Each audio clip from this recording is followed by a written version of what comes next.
Ele é o resplendor da glória e a expressão exata do seu ser.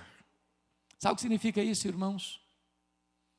Jesus Cristo, a quem adoramos nesta noite, é a encarnação de Deus, é o próprio Deus entre nós. Ele é o resplendor da glória. Nele habitou corporalmente toda a plenitude da divindade. Foi ele quem disse, só ele pode dizer isso: quem me vê a mim, vê o Pai, porque eu e o Pai somos um.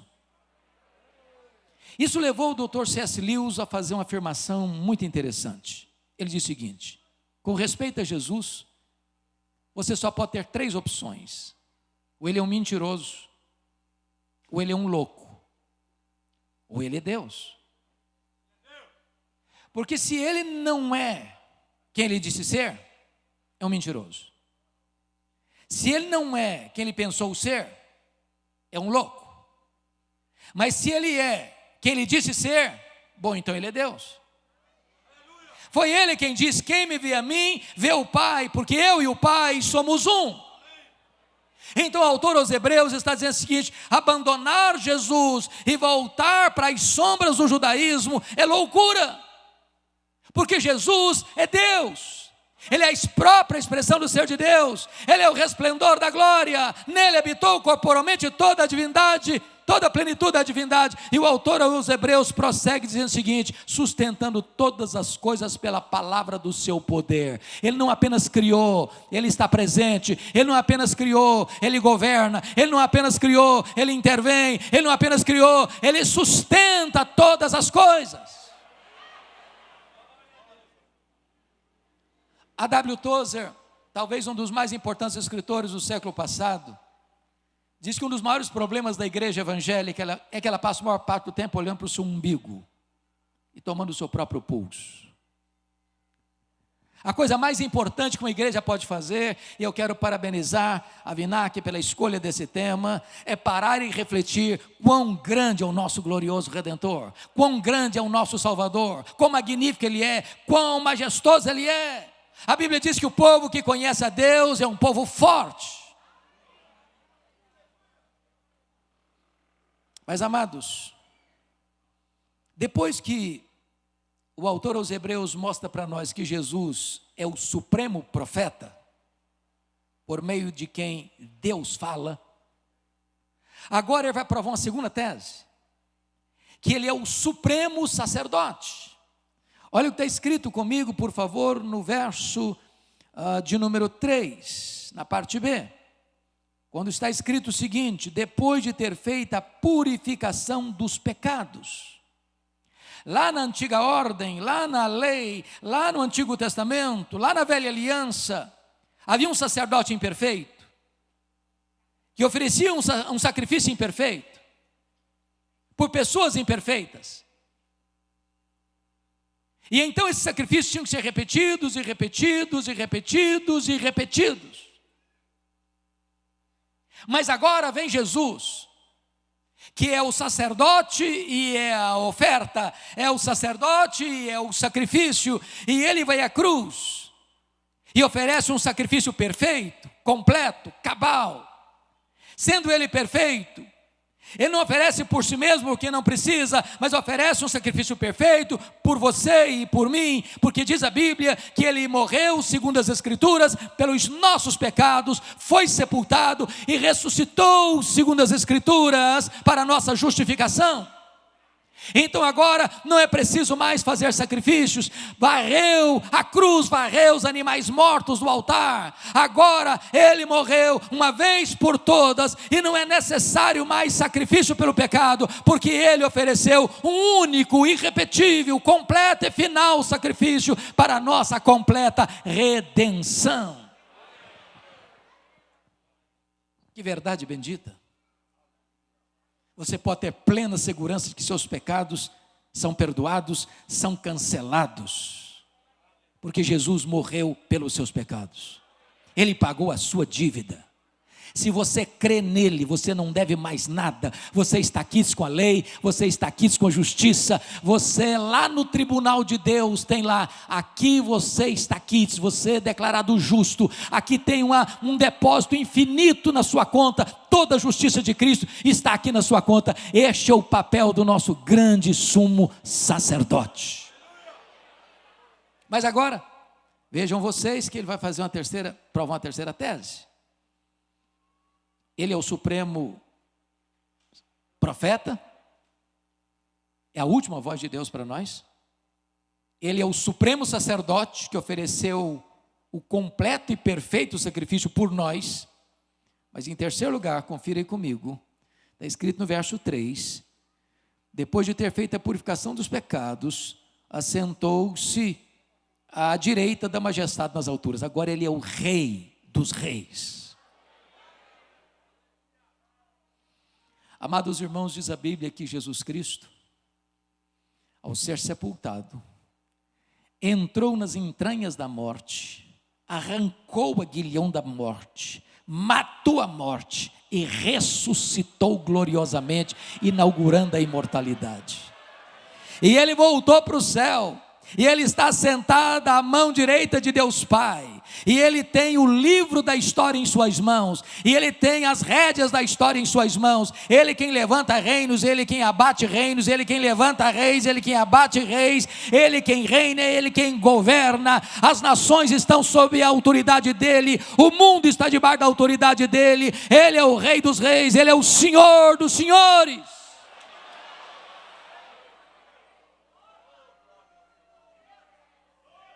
Bendito seja Deus.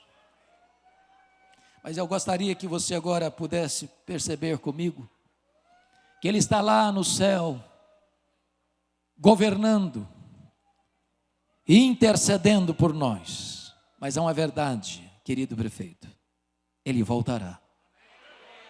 Voltará pessoalmente, voltará visivelmente, voltará audivelmente, voltará repentinamente, voltará inesperadamente, voltará inescapavelmente, voltará gloriosamente.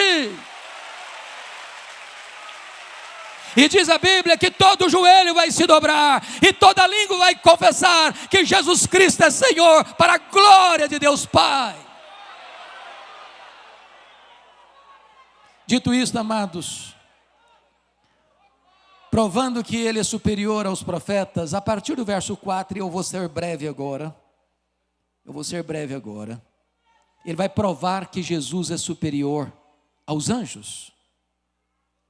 Vejam vocês comigo no verso 4 e 5, que Jesus é superior aos anjos, porque Ele tem um nome superior. Olha aí, tendo se tornado tão superior aos anjos, quanto herdou mais excelente nome do que eles? Pois a qual dos filhos disse jamais: tu és meu filho, eu hoje te gerei, e outra vez eu lhe serei pai, e ele me será filho? Os anjos foram criados por Deus, mas os anjos não têm o status que Jesus tem, de ser o Filho de Deus, eternamente gerado de Deus, da mesma natureza de Deus, tendo os mesmos atributos de Deus, realizando as mesmas obras de Deus. Então Jesus tem um nome superior ao nome dos anjos. Segundo, o Filho tem uma dignidade superior aos anjos. Olha o verso 6 comigo. E novamente, ao introduzir o primogênito no mundo, diz: e todos os anjos de Deus o adorem. Notem, os anjos são adoradores, mas Jesus é o adorado. Os anjos são conservos nossos para adorarem a Jesus, mas Jesus recebe a adoração dos anjos e dos homens. Ele é superior. Terceiro, o Filho tem uma natureza superior aos anjos. Confira comigo, por favor, o verso 7. Ainda quanto aos anjos diz: aquele que a seus anjos faz ventos e a seus ministros labareda de fogo. A ideia aqui, irmãos, é que os anjos estão a serviço de Jesus. E assim como o vento sopra e corre celeremente, assim os anjos, ao ouvirem a voz e o comando de Jesus, eles saem com toda a celeridade, com toda a rapidez, para atender ao comando do seu Supremo Senhor, Jesus Cristo, nosso Salvador. Eles estão a serviço de Jesus. Jesus os comanda. Quarto lugar, o Filho tem uma posição superior aos anjos. Veja o verso 8, parte B.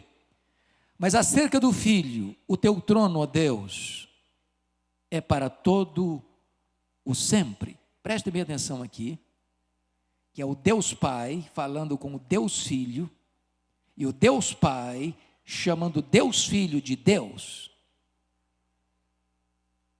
Nós cremos num único Deus, que subsiste em 3 pessoas: o Pai, o Filho e o Espírito Santo. De tal maneira que o Pai não é o Filho e o Filho não é o Pai. O Pai não é o Espírito Santo, nem o Espírito Santo é o Pai, nem o Filho. São 3 pessoas distintas, da mesma natureza. Um só Deus.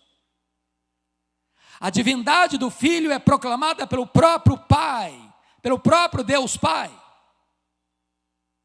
Nesse sentido, ele tem uma posição superior, conferida pelo próprio Pai ao Filho.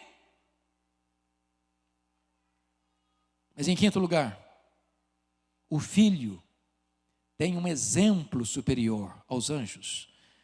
Verso 8b e 9. E cetro de equidade é o cetro do seu reino.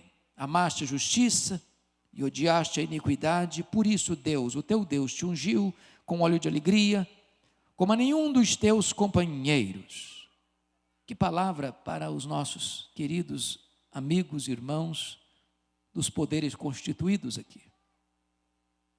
Jesus Cristo, como Rei dos Reis, como supremo governador das nações e do universo, o cetro dele é o cetro de equidade. Ele amou a justiça e odiou a iniquidade. Que desafio para os senhores e senhoras que ocupam a posição pública, para amar a justiça e com a mesma intensidade como amam justiça, odiarem a iniquidade.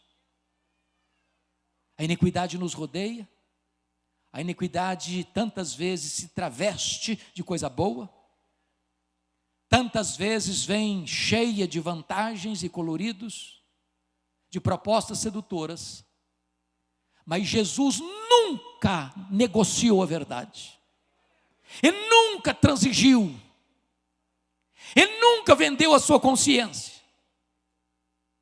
O diabo, mentindo obviamente, ofereceu-lhe os reinos, mas ele preferiu a cruz, porque foi lá na cruz que ele nos comprou, foi lá na cruz que ele nos redimiu, foi lá na cruz que ele nos resgatou. E essa é uma palavra para você e para mim, num mundo que se corrompe, num mundo que caminha galopante, celeremente, cada vez mais para o mal, se chafurdando na lama. Você e eu precisamos amar a justiça e odiar a iniquidade.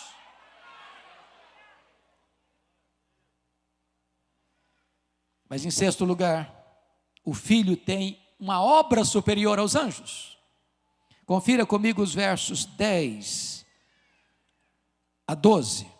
E ainda, no princípio, Senhor, lançaste os fundamentos da terra, e os céus são obras das tuas mãos. Eles perecerão, tu, porém, permaneces. Sim, todos eles envelhecerão qual veste, também qual manto os enrolarás, e como vestes serão igualmente mudados.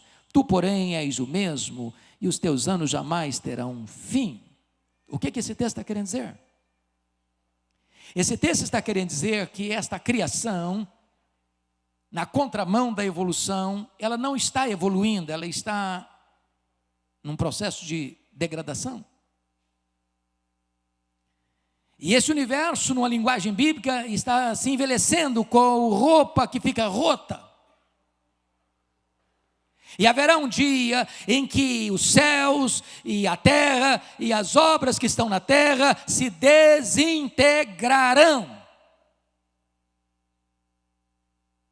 E então haverá novos céus e nova terra. Mas o nosso glorioso Redentor não se envelhece, não fica caduco, não perde o seu tempo. Ele é o mesmo, eternamente o mesmo, imutavelmente o mesmo, assentado no trono, Rei dos reis, Senhor dos senhores.